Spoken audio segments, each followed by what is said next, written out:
West Country has long been one of the Liberal Democrats' strongest regions. Now, though, they may not be feared in these parts, but they've certainly found a fair dollop of loathing.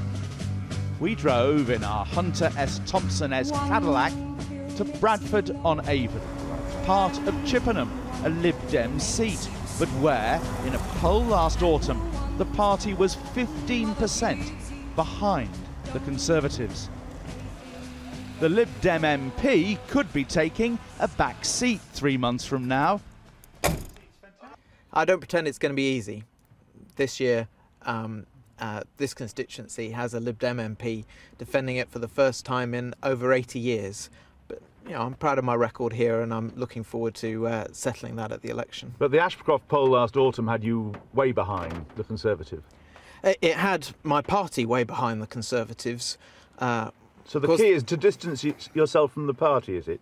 Do all your leaflets say Duncan Hames and Liberal Democrats in tiny type at the bottom? No, I've got some here. No, the Lib Dem logo's on my leaflet, so is Nick Clegg.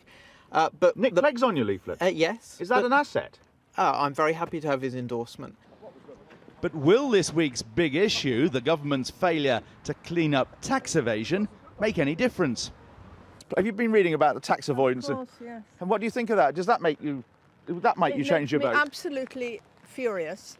However, I have no idea who is going to sort out the problem.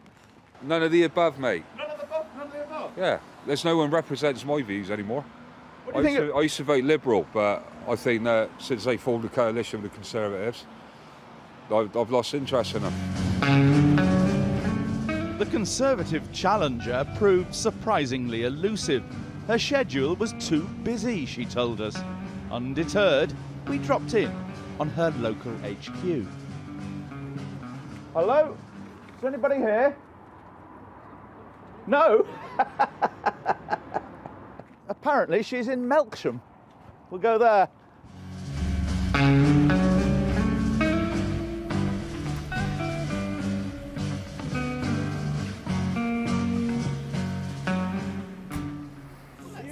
I am. I've been trying to ring you like that.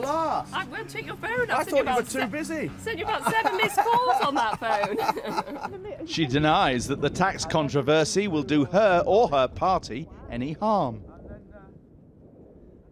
When I'm on the doorstep, this is not the key concern that I'm hearing from people. The key concern that they are worried about is protecting their local services, their town centres, reviving them. They need a strong local champion that's going to stand up for that, attract more businesses into the area. But if the government had more tax and there weren't so many fat cats and others avoiding and evading it, all of this would be a lot easier, wouldn't it? I think you're oversimplifying a problem and also pinning it all on the Conservatives when they have been tackling it. Candidates haven't got long to convince the voters. Councils will start sending out postal ballots 2 months from today. Michael Crick, Channel 4 News, Chippenham.